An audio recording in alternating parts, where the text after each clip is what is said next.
Terima kasih Anda masih bersama kami. Pemirsa, calon presiden nomor urut 3 Ganjar Pranowo belusukan ke pasar Loakulu di Kutai Kartanegara, Kalimantan Timur. Ganjar turun langsung mengecek harga pangan sekaligus mendengarkan aspirasi dari para pedagang.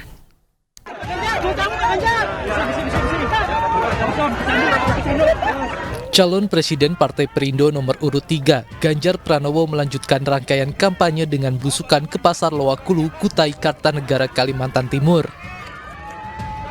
Ganjar disambut antusias dengan masyarakat hingga simpatisan. Dalam kesempatan ini, Ganjar juga menghampiri sejumlah pedagang dan mendengarkan aspirasi dari para pedagang. Tak sedikit pula masyarakat yang rela berdesakan menghampiri Ganjar untuk sekedar bersalaman ataupun bersuah foto. Selain itu, Ganjar juga menyempatkan diri berbelanja tempe khas Loakulu, Kutai Kartanegara. Masih yang pertama silaturahmi dulu ya. Ternyata banyak pendatang. Dibilang Pak dari Demak, dari Ngawi pendatang. Jadi rasanya senang bisa bertemu saudara-saudara kita yang sudah lama merantau. Saya senang melihat wajahnya ceria. Itu penting buat saya.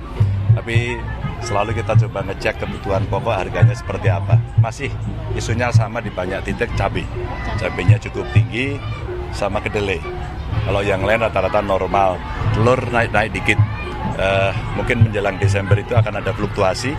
Maka mungkin yang perlu mendapatkan perhatian segera tim pengendali inflasi yang ada di daerah untuk siaga. Biasanya menjelang Nataru nanti akan ada terjadi lonjakan. Bisa harga, maka pasokan juga menjadi penting. Masyarakat berharap jika terpilih menjadi presiden, Ganjar dapat membawa dan meningkatkan perekonomian rakyat kecil. Dari Kutai Kartanegara, Kalimantan Timur, Faisal Rinaldi dan Dede Rudi, iNews melaporkan. Capres nomor urut 1 Anies Baswedan mengawali kampanye di Provinsi Bengkulu dengan belusukan ke Pasar Minggu Kota Bengkulu. Selain berinteraksi dengan pedagang, Anies juga menyampaikan memiliki program untuk pasar jika terpilih.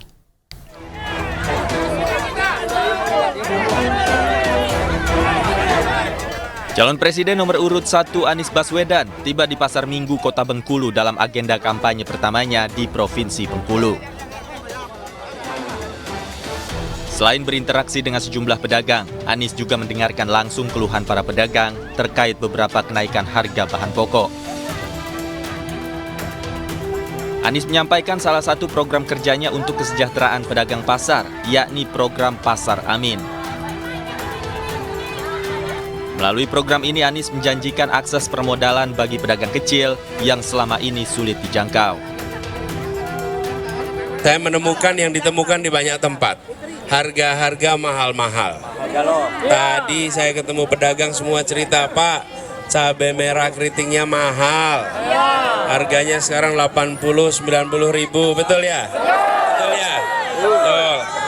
Jadi, nih, saya kasih Bapak Ibu, kami ingin nantinya, nih Pasar Amin. Amin itu apa? Insya Allah, Alhamdulillah. Selain mengunjungi Pasar Minggu, Anies Baswedan juga dijadwalkan menghadiri dialog dengan mahasiswa dan mengunjungi kampung nelayan. Dari Kota Bengkulu, Endro Dwi Rawan, iNews melaporkan. Pemirsa, masa kampanye terbuka dimanfaatkan seluruh kader Partai Perindo untuk menggalang dukungan masyarakat. Melalui berbagai program andalannya, seluruh caleg Partai Perindo di berbagai daerah terus bergerak merangkul masyarakat untuk memenangkan pemilu 2024 mendatang.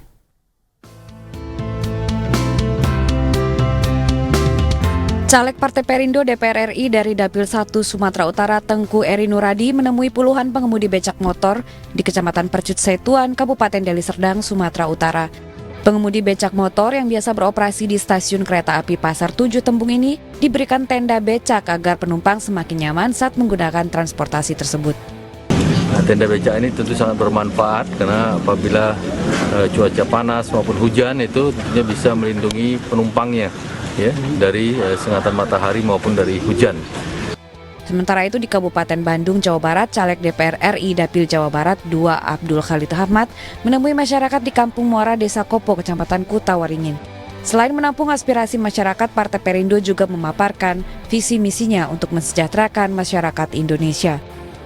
Hal yang kami sampaikan termasuk juga menyampaikan apa yang menjadi kesulitan dan harapan dari masyarakat. Caleg Partai Perindo juga tak luput mengkampanyekan pasangan Capres-Cawapres Ganjar Pranowo Mahfud MD agar masyarakat memilihnya pada Pilpres 2024 mendatang. Tim Liputan iNews melaporkan. Komisi Pemilihan Umum menggelar rapat untuk menetapkan format debat Capres-Cawapres di Pilpres 2024. Rapat berlangsung sejak Rabu siang dan dihadiri oleh seluruh tim kampanye pasangan calon. Selain memutuskan format debat, rapat hari ini juga membahas beberapa aspek lain, diantaranya yaitu tema debat, panelis, moderator, hingga jumlah tamu undangan. KPU sebelumnya sudah menggelar rapat koordinasi pada pekan lalu yang menghasilkan kesepakatan tanggal pelaksanaan 5 kali debat serta lokasi yang seluruhnya akan digelar di Jakarta. Sementara format debat Pilpres 2024 masih menjadi perbincangan publik. KPU berencana tidak akan menggelar debat yang khusus hanya diikuti oleh calon presiden dan calon wakil presiden.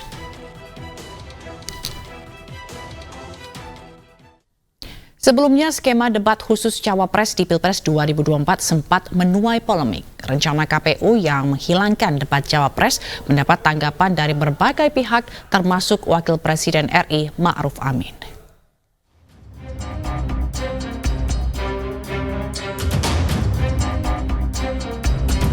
Penyelenggaraan debat Capres-Cawapres diwarnai polemik usai Komisi Pemilihan Umum mengumumkan perubahan sistem debat Pilpres 2024. Berbeda dari format debat Pilpres 2014 dan 2019, debat Pilpres 2024 kali ini tetap mengadakan debat sesi Cawapres, namun pelaksanaannya didampingi oleh pasangan calon presiden. Menurut KPU, pendampingan Capres dalam sesi debat Cawapres tidak dilarang dalam Undang-Undang Pemilu. Meski demikian, Cawapres akan menjadi aktor utama dalam sesi tersebut.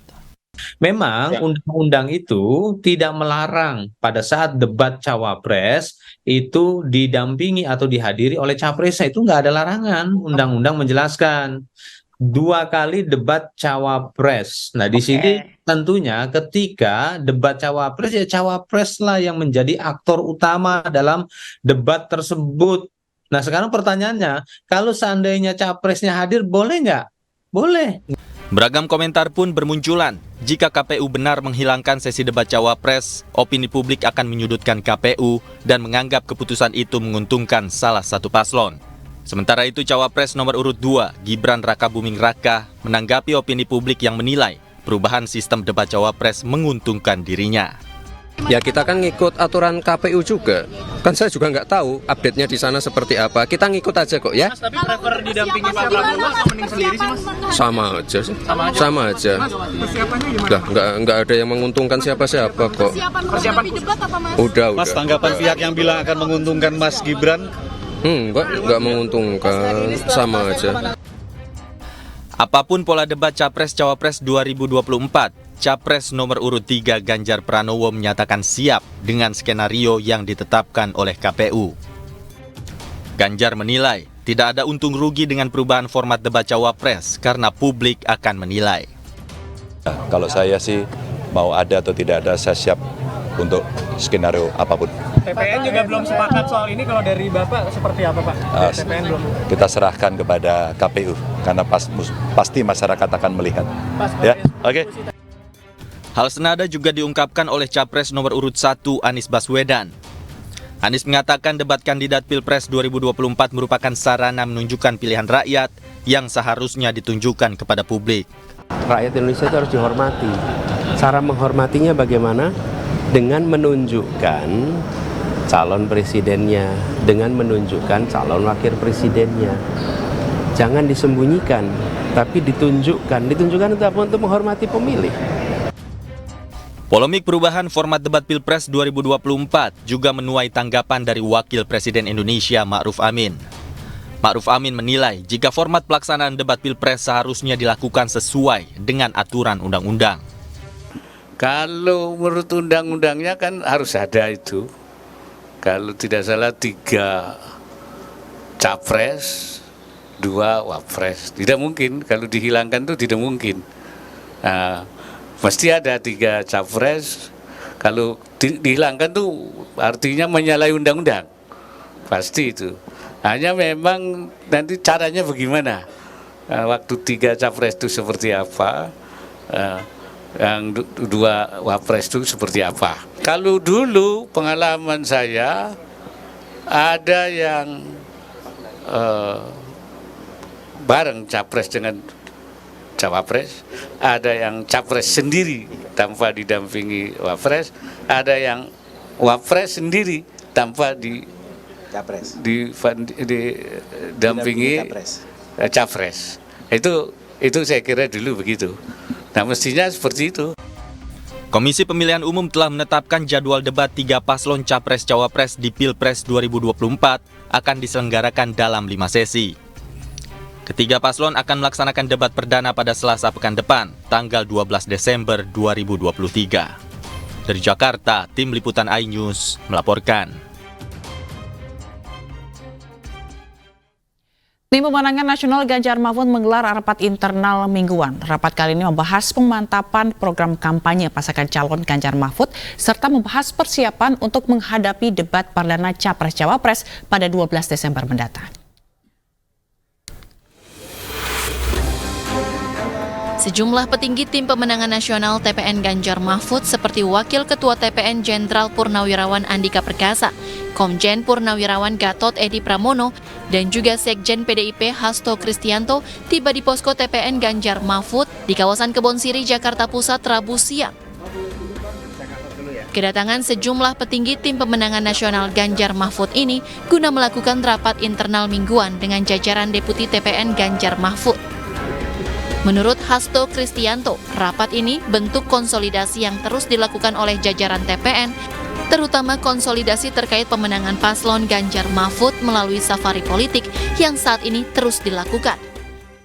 Dalam rapat ini dibahas Mana karena usai azan maghrib untuk wilayah DKI Jakarta akan ada rekan Anissa Dasuki yang akan membawakan ini sore. Halo Anissa. Halo Fazila, pemirsa usai azan maghrib, News Sore akan kembali dengan informasi terkait kasus COVID-19 di Indonesia kembali mengalami kenaikan signifikan hingga 80%. Kami akan bahas sesaat lagi.